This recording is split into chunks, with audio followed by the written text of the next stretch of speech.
Hi friends, welcome to Learn English Everyday YouTube channel. இதுக்கு முன்னாடி நம்ம சேனல்ல ஒரு வீடியோ நீங்க பார்த்திருப்பீங்க.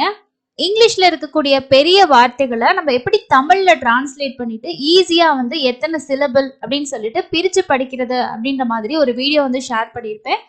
அதுல நம்ம தமிழ்ல டிரான்ஸ்லேட் பண்ணி தமிழை வச்சு இங்கிலீஷ் எப்படி பிரிச்சு படிக்கிறது, ஒரு சிலபிளா 2 சிலபிளா எப்படி பிரிச்சு படிக்கிறது அப்படின்னு ஈஸியா கத்துட்டு இருந்திருப்போம். ஆனா இங்கிலீஷ்லயே நம்ம ஒரு வார்த்தையை பிரிக்கிறதுக்கு ரூல்ஸ் இருக்கு. அதுல 11 ரூல்ஸை இந்த வீடியோல நம்ம ரொம்ப ரொம்ப ரொம்ப சிம்பிளா ஈஸியா உங்களுக்கு புரியுற மாதிரி நம்ம கத்துக்க போறோம். அதனால வீடியோவை ஸ்கிப் பண்ணாம ஃபுல்லா பாத்தீங்கன்னா உங்களுக்கு இங்கிலீஷ்ல எவ்வளவு பெரிய வார்த்தையா இருந்தாலும் உங்களால ரொம்ப ஈஸியா அதை பிரிச்சு படிச்சிட முடியும். இப்ப நீங்க பார்த்துட்டு இருக்கக்கூடிய இந்த சிலபிஃபிகேஷன் அப்படின்ற இந்த வார்த்தையே எவ்வளவு பெருசு அப்படின்னு சொல்லி பாருங்க. ஸோ உங்களுக்கு இந்த வார்த்தையை ஃபுல்லாக நீங்கள் அப்படியே வச்சு பார்த்தீங்கன்னா உங்களுக்கு படிக்கிறதுக்கு கஷ்டமாக இருக்க மாதிரி இருக்கும். இப்போ இடையில நம்ம ஸ்லாஷ் இல்லைன்னா இந்த மாதிரி லைன் போட்டிருக்கோம் பார்த்தீங்களா? ஸோ இது மூலமாக நமக்கு பார்க்கும்போது சில் ல இ ஃபி கே ஷன் சிலபிஃபிகேஷன். ஸோ எவ்வளோ ஈஸியாக இருக்குது பார்த்தீங்களா? ஸோ இந்த மெத்தடு தான் இங்கிலீஷில் இருக்கக்கூடிய முக்கியமான ரூல். எந்த இடத்துல பிரிக்கணும் எந்த இடத்துல பிரிக்க கூடாது அப்படின்றது தான் அந்த ரூல். ஸோ வாங்க ஈஸியாக லேர்ன் பண்ணிக்கலாம். நம்ம சேனலை இது வரைக்கும் சப்ஸ்கிரைப் பண்ணாமல் பார்த்துட்டு இருந்தீங்கன்னா மறக்காம சப்ஸ்கிரைப் பண்ணி வச்சுக்கோங்க. அண்ட் வீடியோ பார்த்துட்டு இந்த வீடியோவில் உங்களுக்கு ஏதாவது டவுட்ஸ் இருந்துச்சுன்னா கீழே இருக்கக்கூடிய காமெண்ட் செக்ஷனில் உங்களோட டவுட்ஸை ஷேர் பண்ணுங்க. ஸோ இதில் இருக்கக்கூடிய ஃபர்ஸ்ட் முக்கியமான ரூல் நம்ம தெரிஞ்சுக்க வேண்டிய முதல் ரூல் என்ன அப்படின்னா, இங்கிலீஷில் இருக்கக்கூடிய உயிரெழுத்துக்களை நம்ம தெரிஞ்சுக்கணும். ஏ இ ஐ ஓ யூ. ஸோ இது 5 எழுத்துக்கள் உயிரெழுத்துக்கள் அப்படின்றது இங்கிலீஷ் லேர்ன் பண்ணக்கூடிய எல்லாருக்குமே தெரிஞ்சுக்கணும். அதே மாதிரி ஒய் அப்படிங்கிறதுக்கும் நமக்கு வவலோட சவுண்ட் இருக்கு. இந்த சிலபிஃபிகேஷன் சிலபிள் அப்படின்னு சொல்றது மெயினா எதை வச்சு வார்த்தைகளை பிரிக்கிறாங்கன்னா, ஒன்று உயிரெழுத்துகளும் அதே மாதிரி உயிரெழுத்துக்களோட உச்சரிப்பை வச்சுதான் வார்த்தைகளை பிரிக்கிறாங்க. இங்கிலீஷ்ல எந்த ஒரு வேர்டுமே உயிரெழுத்தோட உச்சரிப்போ உயிரெழுத்து இல்லாம கண்டிப்பா இருக்கவே இருக்காது. ஸோ அதனால நீங்க கண்டிப்பா ஃபர்ஸ்ட் தெரிஞ்சுக்க வேண்டிய ரூல் இந்த வவல்ஸ் பிளஸ் ஒய் அப்படின்றத நீங்க தெரிஞ்சுக்கணும். ஆல்ரெடி இதோட சவுண்ட்ஸ் உங்களுக்கு தெரியலன்னா வீடியோ கொடுத்துருக்கேன், செக் பண்ணி பார்த்துக்கோங்க. ஓகே, ரெண்டாவது ரூல் என்ன அப்படின்னா, இதுக்கப்புறம் தான் நம்ம ஒவ்வொரு ஸ்டெப் பை ஸ்டெப்பா வார்த்தைகளை பிரிக்கிறதுக்கான மெயினான ரூல்ஸ் எல்லாமே பார்க்க போறோம். இதுல ஷார்ட் வவல் அப்படின்னு நான் சொல்லியிருப்பேன். கீழே உங்களுக்கு பாத்தீங்கன்னா இந்த வார்த்தைக்கு கீழே நான் எல்லா வார்த்தைகளுக்குமே கொடுத்துருப்பேன். அது என்ன அப்படின்னா ஃபொனட்டிக்ஸ்ல இருக்கக்கூடிய அந்த சிம்பிள்ஸ் தான் உங்களுக்கு கொடுத்துருப்பாங்க. இதுதான் ஃபொனட்டிக் சிம்பிள். இதை உங்களுக்கு கூகுளில் டிரான்ஸ்லேஷன் இந்த மாதிரி போட்டிங்கனாலே உங்களுக்கு வரும். அந்த ஒவ்வொரு எழுத்துக்களுக்கும் என்ன சவுண்டோ அந்த சவுண்டுக்கான அந்த ஃபொனட்டிக்கோட சிம்பிள் தான் இங்கே கொடுத்துருக்கிறது. இப்போ பாருங்க, இந்த ஃபர்ஸ்ட் வேர்டு மெட்டல். ஸோ மே, அதாவது இங்கே ஈக்கு பார்த்தீங்கன்னா ஏ அப்படிங்கிற சவுண்டு. இந்த ஷார்ட் வவல் அப்படிங்கிறதுல நம்ம ஷார்ட் வவலோட சவுண்ட் தெரிஞ்சுக்கணும். ஏஇ ஐஓயூக்கான ஷார்ட் சவுண்ட் எல்லாம் என்னது அப்படின்றத தெரிஞ்சுக்கணும். ஏயோட ஷார்ட் சவுண்ட் அப்படின்றது பார்த்தீங்கன்னா அப்படிங்கிற சவுண்டு. ஈக்கு ஏ, ஐக்கு இ, ஓக்கு ஓ, அதே மாதிரி யூக்கு ஆ அப்படிங்கிறது ஷார்ட் சவுண்டு. இதுவும் ஏற்கனவே நான் வீடியோல ஷேர் பண்ணியிருக்கேன். ஃபர்ஸ்ட் ரூல்ல பார்த்தோம்னா நம்ம வவல்ஸ் தெரிஞ்சுக்கிட்டோம். செகண்ட் ரூல் என்னன்னா, ஷார்ட் வவல்ஸ்ல சவுண்ட் வந்துச்சுன்னா அந்த வார்த்தையை நம்ம எப்படி பிரிக்கணும் அப்படின்றது தான். ஸோ இந்த வார்த்தையில ஈங்கிறதுக்கு மே ஏ மே டல் மெட்டல். ஓகே, இங்க ஏக்கு ஷார்ட் சவுண்டு தான். அப்போ இந்த வேர்டை நம்ம எங்க பிரிக்கணும் அப்படின்னா, இந்த ஈ ஷார்ட் சவுண்டா வர்ற பட்சத்துல அடுத்து வரக்கூடிய கான்சனன்ட்டோட அந்த வார்த்தையை நம்ம பிரிச்சு 2 சிலபிளா படிக்கணும். இங்க பாருங்க, மெட் அல் மெட்டல், மெட் அல் மெட்டல். இங்க ஏக்கு ஷ்வா சவுண்டு அப்படிங்கிற சவுண்ட் வரும். ஓகேங்களா? ஸோ அப்போ எப்படி பிரிக்கணும்? ஃபர்ஸ்ட் நமக்கு வரக்கூடிய அந்த வவலோட சவுண்டானது ஷார்ட் வவலோட சவுண்டா இருந்துச்சுன்னா அதுக்கு அடுத்த கான்சனன்ட்டோட அந்த வார்த்தையை பிரிச்சிடணும். ஏ மே இட் மெட் அல் மெட்டல். ஸோ இன்னொரு எக்ஸாம்பிள் பாருங்க. ஸோ இங்க ரிவர் ரிவர். ஸோ இங்க ஐயோட சவுண்ட் என்னவா இருக்குன்னா ஈங்கிற சவுண்ட் வருது. அப்போ அப்ப இந்த வியோட இந்த வேர்டை நம்ம ஸ்பிளிட் பண்ணி படிக்கணும். அப்போ ரிவர்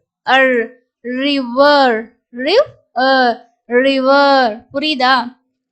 ஆருக்கு பாத்தீங்கன்னா அழுத்தமா அப்படின்னு சொல்லக்கூடாது, ரிவர். அந்த ஆரோட சவுண்டு இருக்க மாதிரியே தெரியாது, ஆனா ஆர் இருக்கும். அப்போ நம்ம என்ன பண்ணணும், இந்த வவலுக்கு அடுத்து வரக்கூடிய கான்சனன்ட்டோட அந்த வார்த்தையை பிரிச்சிடணும். ஸோ இன்னொரு எக்ஸாம்பிள் இருக்கு பாருங்க. ஸோ இந்த வேர்டு வந்து வேல்யூ, வேல்யூ. இங்க வந்து ஆ ஆ அப்படிங்கிற சவுண்டு, ஏக்கு வந்து ஆ அப்படிங்கிற சவுண்டு. அதனால நம்ம என்ன பண்ணணும், இந்த எல்லோட இந்த வேர்டை வந்து பிரிச்சிடணும். ஏன்னா இது வந்து ஷார்ட் வவல் அப்படின்றனால. வேல்யூ. ஸோ யூங்கிறது என்னது, யூவோட லாங் சவுண்ட். ஓகேங்களா? அப்போ யூஇயும் ரெண்டுமே சேர்ந்து யூங்கிற சவுண்டு தான் உங்களுக்கு வந்து வரும். அப்போ வேல்யூ, வேல்யூ, வேல்யூ. ஸோ ரெண்டாவது ரூல் உங்களுக்கு கண்டிப்பா புரிஞ்சிருக்கும்னு நினைக்கிறேன். ஷார்ட் சவுண்டா வந்துச்சு அப்படின்னா, அந்த வவலோட சவுண்டு ஷார்ட் வவலா வருதுன்னா அதுக்கு அடுத்து வரக்கூடிய கான்சனன்ட்டோட அந்த வேர்டை பிரிச்சிடணும். ஸோ இதுதான் ரெண்டாவது ரூல். அடுத்தது மூணாவது ரூல். ஸோ ஷார்ட் சவுண்ட் அப்படின்னு நம்ம படிச்சோம்னா அடுத்து லாங் சவுண்ட் அப்படின்றது ஒன்று இருக்கு இல்லையா? ஸோ அது இங்கே லாங் சவுண்டு தான். ஸோ லாங் சவுண்ட் என்னன்னா ரொம்ப ஈஸியாக ஞாபகம் வச்சுக்கலாம்.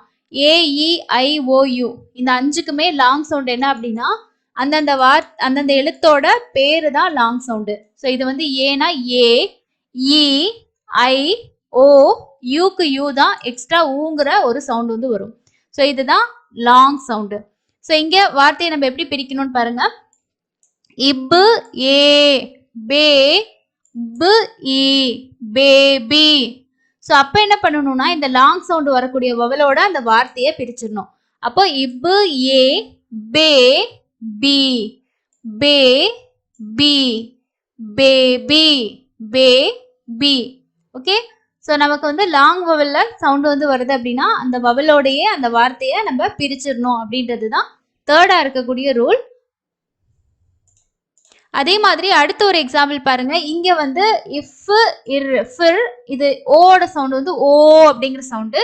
அப்போ இங்கே என்ன பண்ணிடணும், நம்ம வேர்டை வந்து பிரிச்சிடணும். அப்போ frozen, frozen, frozen, frozen. Okay?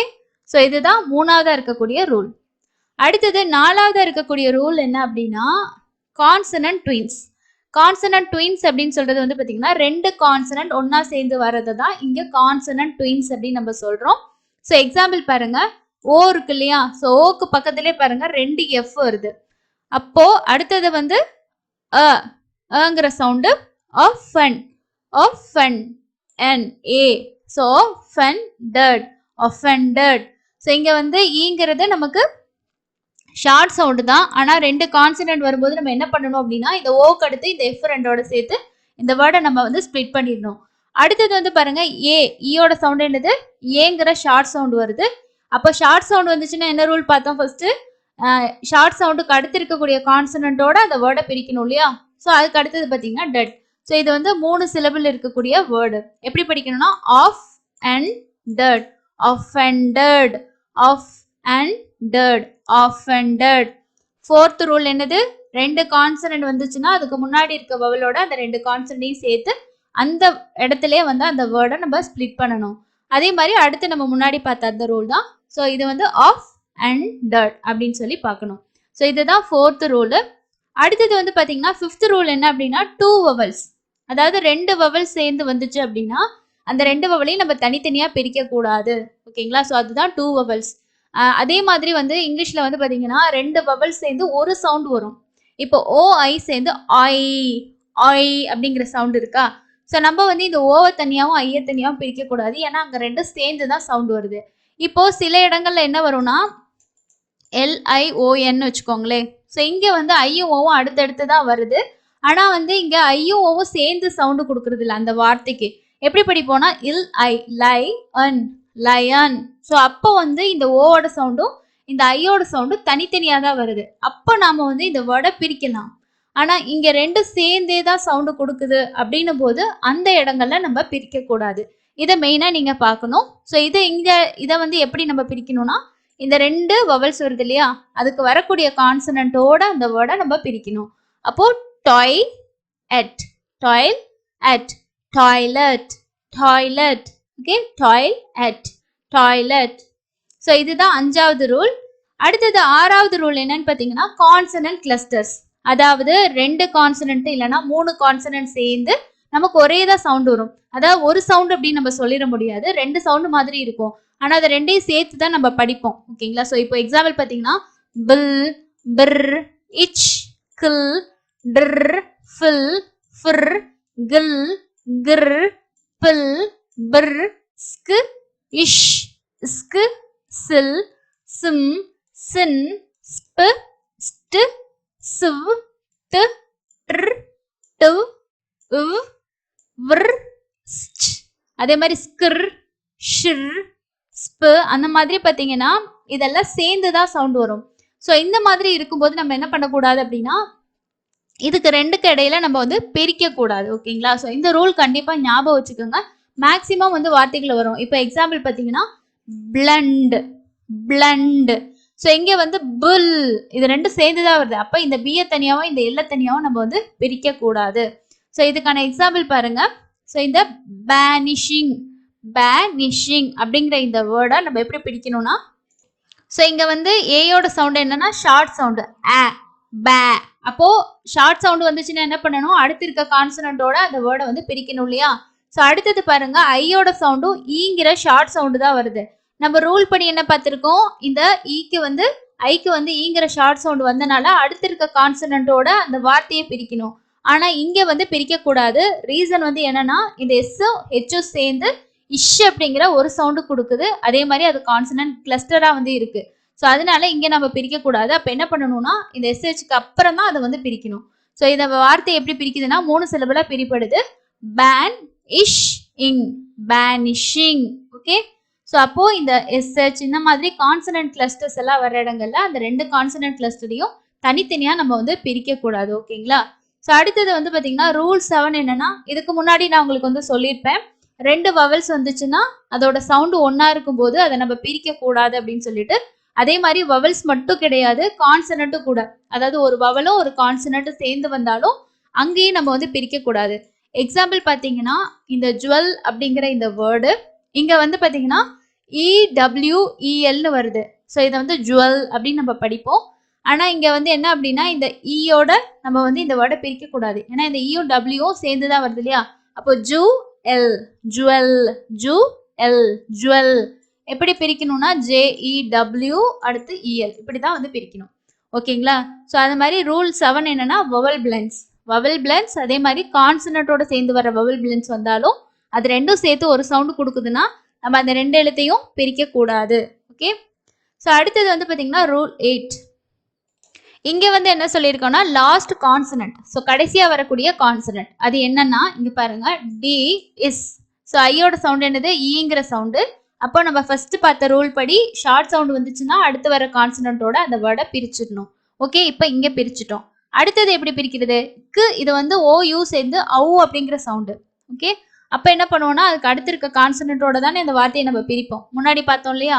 ஆனா இங்க வந்து கடைசியா டி மட்டும் வரனால இங்க அப்படி பிரிக்க கூடாது. இந்த டீக்கு அப்புறம் தான் பிரிக்கணும். அப்போ வந்து இதை கவுண்ட் அப்படின்னு வரும். அப்ப டிஸ் கவுண்ட், டிஸ்கவுண்ட், டிஸ்கவுண்ட் அப்படிதான் பிரிக்கணும். அப்போ லாஸ்டா கான்சனன்ட் வருது அப்படின்னா அந்த கான்சனன்ட் வந்து பாத்தீங்கன்னா 2 கான்சனன்ட்ஸ் இருக்கு, 2 மட்டும் தான் கடைசியா இருக்கு, இல்லைன்னா ஒரு கான்சனன்ட்டோட வருது அப்படின்னா அந்த இடத்துல அந்த கான்சனன்ட்டை நம்ம தனியா பிரிக்க கூடாது. ஸோ அதுதான் ரூல் 8. அண்ட் அடுத்த ரூல் 9 வந்து பாத்தீங்கன்னா லாஸ்டா வரக்கூடிய இ. ஸோ எப்படி அப்படின்னா இங்க வந்து பாருங்க. ஸோ இந்த இடத்துல நம்ம வந்து கா கா அப்போ இங்க வந்து ஷார்ட் வவல்ல வருதுன்னா இந்த என்னோட இந்த வேர்டை நம்ம பிரிச்சிருவோம். அடுத்தது பார்த்தீங்கன்னா இஃப் இ ஃபி. ஸோ இங்கேயும் ஷார்ட் சவுண்ட் வருது. அப்போ ஃபிஸ் அப்படின்னு பிரிச்சிடுறோம். இங்க வந்து ஏ கே இட். லாஸ்டா இ வந்தாலும் இந்த ஏயும் ஈயும் சேர்ந்து தான் ஏங்கிற சவுண்டு கொடுக்குது இல்லையா? ஸோ அப்போ வந்து இந்த ஈயை மட்டும் நம்ம தனியா பிரிக்க கூடாது, கேட் அப்படின்னு தான் படிக்கணும். ஓகேங்களா? ஸோ அப்போ கான்ஃபிஸ்கேட், கான்ஃபிஸ்கேட். ஸோ லாஸ்டா வரக்கூடிய ஈ வந்து முன்னாடி வர வவலோட சேர்ந்த சவுண்டா தான் வந்து உங்களுக்கு வரும். ஸோ ஈ வந்து சைலண்டா இருக்குன்றதுக்காக ஈயை தனியா நம்ம பிரிக்க கூடாது. இதுதான் ரூல் நம்பர் 9. அடுத்தது ரூல் நம்பர் 10 என்னன்னு பார்த்தீங்கன்னா ஒரு வார்த்தையில CKLE அப்படின்னு சொல்லி அது முடியுது அப்படின்னா அதை எப்படி பிரிக்கிறது அப்படின்றது தான் அடுத்தது. ஸோ இங்க டைப்பிங் மிஸ்டேக்குங்க, TICKLE அப்படின்னு தான் வரும், டிக்கிள் அப்படின்ற வார்த்தை. ஸோ இதை எப்படி நம்ம பிரிக்கணும் அப்படின்னா அந்த LEயை மட்டும் தனியா பிரிக்கணும். அப்போ TICK டிக் இல், டிக்கிள். இந்த எல்லும் ஈயும் சேர்ந்து தான் வவல் அப்படின்னு சொல்லி நம்ம நினைச்சுக்கணும். அதுதான் இந்த ரூல். லாஸ்டா CKLE வந்துச்சுன்னா அந்த CK முன்னாடி இருக்கக்கூடிய அந்த சவுண்டோட வந்துடும் டி இக். ஸோ இங்க வந்து ஷார்ட் ஐ சவுண்டு வருது. அடுத்து CKயும் வந்து 2 கான்சனன்ட் சேர்ந்த ஒரு சவுண்டு தான், அதனால இங்கேயும் நம்ம பிரிக்க கூடாது. எல்இ அப்படிங்கிறத தனியா வந்து லாஸ்ட்ல வச்சுக்கணும். அடுத்தது வந்து பாத்தீங்கன்னா எல்இல முடிகிற வேர்ட்ஸ், அதுதான் லாஸ்ட் ரூலு. அதாவது இது எப்படின்னா இந்த எல்இன்னு வந்து பாத்தீங்களா, so example apple. So apple அப்படிங்கிறதுல இந்த எல்இக்கு முன்னாடி பி இருக்கு இல்லையா, ஸோ அந்த பிஎல்இ மூணையும் சேர்த்து தான் நம்ம படிக்கணும். இந்த பி அப்படின்றது வவல் அப்படின்னு சொல்லி நமக்கு ஒரு ரூல் வந்து இருக்கு, ஞாபகம் வச்சுக்கோங்க. அப்போ இதை எப்படி படிக்கணும்னா ஆப்பிள், ஆப்பிள் லாஸ்ட்ல எல்இல முடியுது. ஸோ இங்கேயே நீங்க நினைக்கலாம், ஸோ எல்இல தானே முடியுது அப்படின்ட்டு. ஸோ இங்கே வந்து சிகேஎல்இ அப்படிங்கிறது ரூல், இது வந்து எல்இல முடியக்கூடிய ரூல். அப்போ வந்து இந்த எல்இக்கு முன்னாடி இருக்கக்கூடிய கான்சனண்ட்டையும் நீங்க வவலா தான் வந்து கன்சிடர் பண்ணணும் அப்படின்றது தான் இந்த ரூல். ஓகே, ஸோ இந்த 11 ரூலும் உங்களுக்கு நல்லா கிளியரா புரிஞ்சிருக்கும் அப்படின்னு நினைக்கிறேன். இந்த ரூல்ஸ் தெரிஞ்சுக்கிட்டாதான் நம்ம ரூல் படி கரெக்டா வந்து ஒரு வார்த்தையை பிரிச்சு படிக்க முடியும். இந்த வீடியோ யூஸ்ஃபுல்லா இருந்துச்சா இல்லையான்றத கண்டிப்பா கமெண்ட்ஸ்ல ஷேர் பண்ணுங்க. வீடியோ கொஞ்சம் லென்த்தா தான் இருந்திருக்கும். ஸோ லாஸ்ட் வரைக்கும் வீடியோ பார்த்த எல்லாருக்குமே ரொம்ப நன்றி. அதே மாதிரி சேனல்ல நீங்க சப்ஸ்கிரைப் பண்ணலன்னா சப்ஸ்கிரைப் பண்ணிக்கோங்க. வீடியோ யூஸ்ஃபுல்லா இருந்தால் மறக்காம ஒரு லைக்கும் அப்டேட் பண்ணுங்க. தேங்க்யூ.